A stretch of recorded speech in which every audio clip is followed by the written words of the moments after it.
So Mini Mike, as Trump refers to Michael Bloomberg, has dropped out of the presidential race. I think I was listening to a Kyle Kalinske video a short time ago, and I think he was saying that Bloomberg has spent over $700 million and to get a handful of delegates and drop out right after Tuesday because there's no path for him to get the nomination, and the Democratic establishment was hoping that Bloomberg would drop out at this point so centrist support would coalesce around sleepy Joe Biden, and it looks like that's exactly what happened. Obviously this hurts Bernie because people who are voting for Bloomberg are less likely to be Bernie supporters, obviously, and Elizabeth Warren staying in the race at this point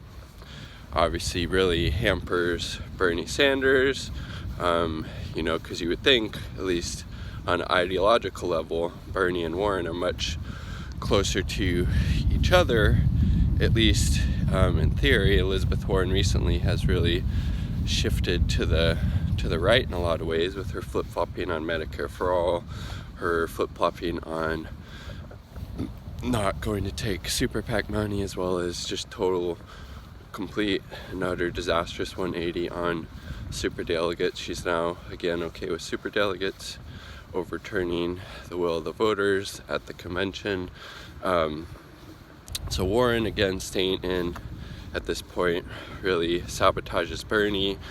I really hope she has some type of come to Jesus moment and realizes that she's literally destroying the only populist left candidate's chance of winning the nomination. And again, Bernie Sanders is the most electable out of all the Democratic candidates. Poll after poll shows he's the only candidate that beats Donald Trump, and we see the establishment is obviously super panicked about Bernie. That's right.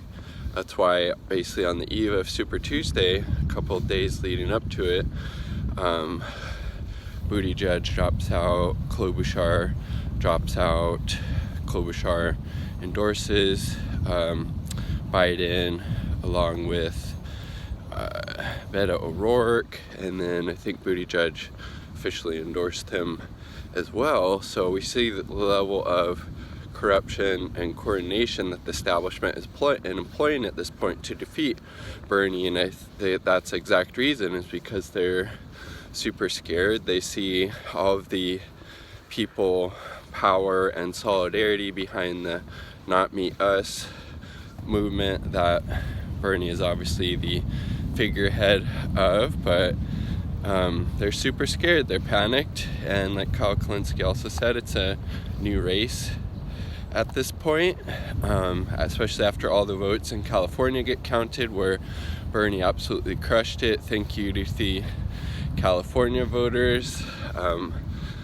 Much love for California. I was there for my honeymoon last summer. We went to Los Angeles, to the beach, and all these amazing vegan restaurants and all kinds of cool stuff, and went to a museum, but I digress. So establishment is clearly panicked, and again, the delegate count, once everything has been counted, completely, once all the vote totals, delegate counts are in, Bernie and Biden will be fairly close with the delegates, because Bernie had won the first 3 states and really outperformed Biden, so he had a slight delegate lead going in.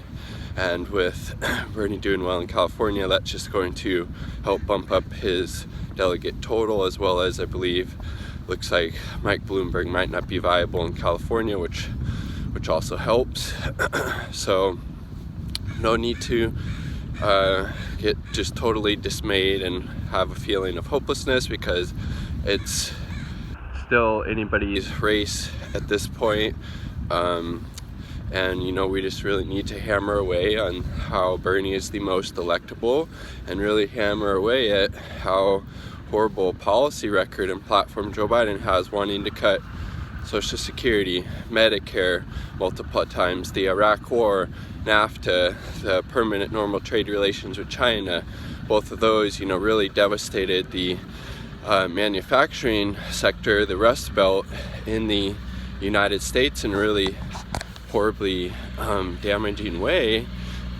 And, you know, we need to really take Joe Biden to task on that, because as well as, you know, he does better compared to Bernie with the older voters, you know, hammer away at why would you want to support Joe Biden? He wants to cut your Social Security and Medicare, two very much needed and beloved programs that keep you know, seniors out of poverty, particularly you know, communities of color. It hugely benefits, and Bernie's always fought to protect it and expand it, and Joe Biden wants to take away the benefits that you have earned.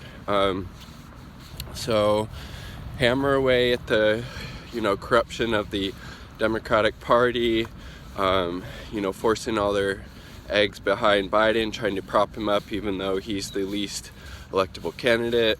Another neoliberal centrist. We saw what happened in 2016 with that same strategy, and the polls showed then Bernie would have beat Trump, and it showed Hillary losing. So keep knocking on doors, keep making phone calls, keep texting, talking to friends, family members, post on social media, you know, wearing your Bernie shirts out in public, whatever you got to do it.